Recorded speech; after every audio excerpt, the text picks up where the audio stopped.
So you got your audit plan. Now what? What do you do? How do you prepare? As an auditor, I have been to many audits that auditees have not been prepared for. It's obvious they weren't prepared for the audit. And as a consultant, it is my duty to ensure that my client is prepared for the audit. So today I'll be sharing some tips and tricks with you to help you prepare for your next audit. Hi, I am Davi-Gaye Julal-Henry, a management system consultant here in Jamaica. Welcome to another video.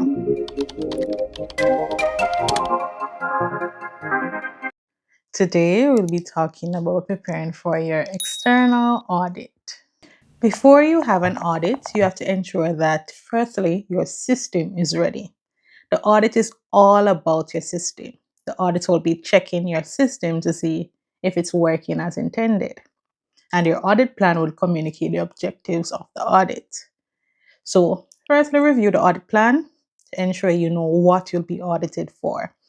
And the objectives will tell you the scope as well as the schedule of the audit activities. As a consultant, I always recommend to have your internal audit as close to the external audit as possible to allow you to capture anything that you would have missed throughout the year.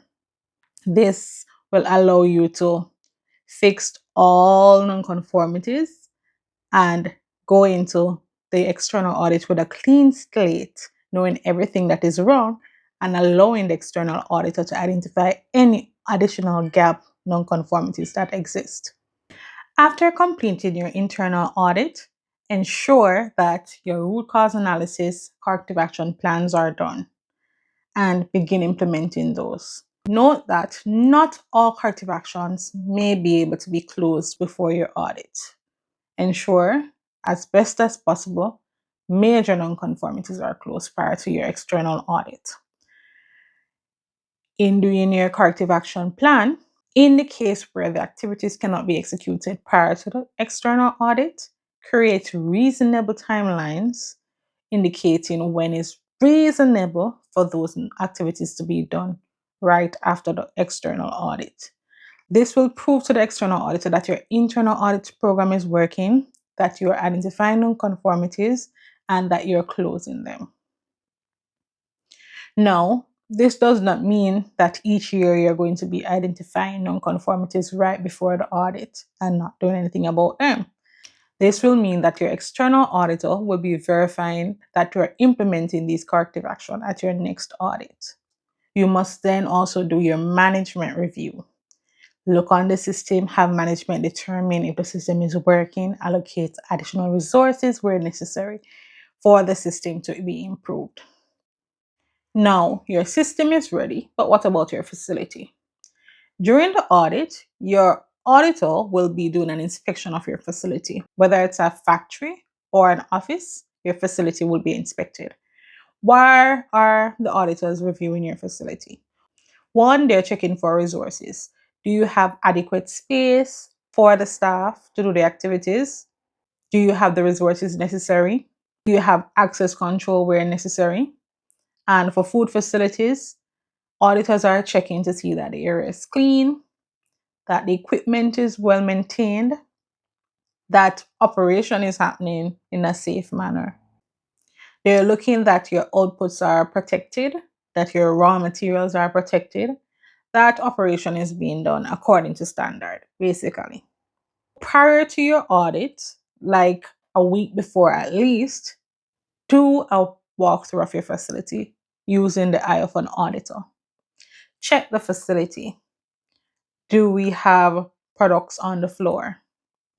Do we have a lot of files stacked up on desks? Do we have areas that need to be secure that are not access controlled? For our food facilities, do we have external doors opened that are unprotected? Are the air curtains working? Are the PVC curtains intact? Are there gaps underneath the doors that can allow pest entry? Are our bait stations secure on the outside? Is the yard clean? Is our garbage disposal area free from pest activity? And are our garbage skips covered? Now we know, especially manufacturing facilities, your facility may be a little dated. You don't have the most modern equipment and things may be falling apart, but you do not have the financial resources to change everything. Auditors are aware of that. However, they expect that you are doing something about that. So what can you do? Develop a plant improvement plan. So a plant improvement plan is a document that you develop to indicate the issues that your organization is facing. That is, whether the building needs to be changed, the walls need to be painted, the equipment is getting old, it's rusty, etc. You are identifying the flaws in the equipment and the facility. Then you're going to put temporary fixes in place. So that should be an immediate fix. Now, sometimes you may not have the resources to do everything temporarily. So you're putting plans now in place. This is what we need to do, and this is when we're going to do it. Internally, you're planning on when to do these different activities to improve your equipment and your facility. Include dates, timelines, financial, budgetary resources, physical resources needed, etc. in this plant improvement plan. And this also should be linked to your budget. You're documenting the activities that you are taking to address the problem. So your facility may not be the finest. However, you're showing the auditor we have assessed the risk that it may pose to our operation. We have put these temporary fixes in place to reduce the level of risk. And this is our plan to address the problem in the short and long term. Now your facility is ready. What next? Talk to the people. Now your staff may be audited. Anybody is up for grabs, as the auditor will choose their own sample to interview. Be sure to notify all staff within the scope that there will be an audit and that there is a likelihood that they may be interviewed by the auditor. Prepare your staff for this interview. Ensure they know how to act. Let them know not to volunteer information. The auditor will ask questions. They should only answer the questions that are asked. They should not volunteer information. A lot of staff will like to take this opportunity to show off, to tell the auditor how much they have been doing. However, in that instance, they may be making mistakes in informing the auditor about things that are not necessarily true. Therefore, train the staff on how to answer audit interview questions. The auditor will also be looking on documented information. These come in the form of documents and records. Therefore, the auditor will need access. Ensure this information is accessible. Recently, I went to an audit where I walked in the room for the opening meeting and files were all over a table at the back of the room. This was a prepared auditee. The auditee knows what is going to be audited. They looked on their audit plan and they prepared accordingly.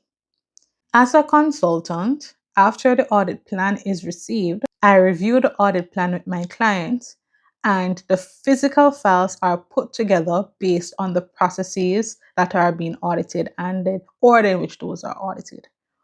All files are labeled to ensure easy access. I recall a client having an SQF audit, and before the auditor could request a record, it was already in the auditor's hand.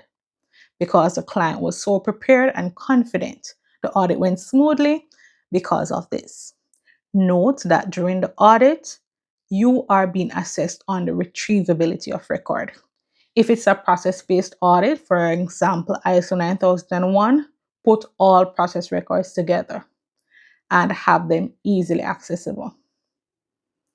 You know the period over which the audit is going to be done. Typically, it's a year. Have those files together. What about electronic files? Throughout the year, you would have been using drives or share folders to store your files. Ensure those are properly labeled. Ensure they are working. If you are unable to present records to the auditor during the audit, you will get a non-conformity. Therefore, you have to ensure that records are always accessible. This is the same for your documented procedures, policies, etc. Ensure they're accessible. Now, pro tip, ensure you do not have staff searching email for files. This can be a detriment to the organization when it comes to version control. as multiple versions of a document may be in the email and the staff would not be able to verify at the time when the latest version was sent to them. So always ensure staff are retrieving documents from the shared system. Ensure the process owners turn up to the audit with files. So many times I've been to audits, and when the auditee arrive for their interview, they have nothing in hand. It is important that the auditees or your process owners recognize that the audits are done within a limited time.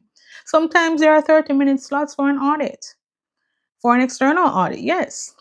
And if the auditor is going to ask you questions, you're going to go back and search for those files, then return, the 30 minutes will be expended.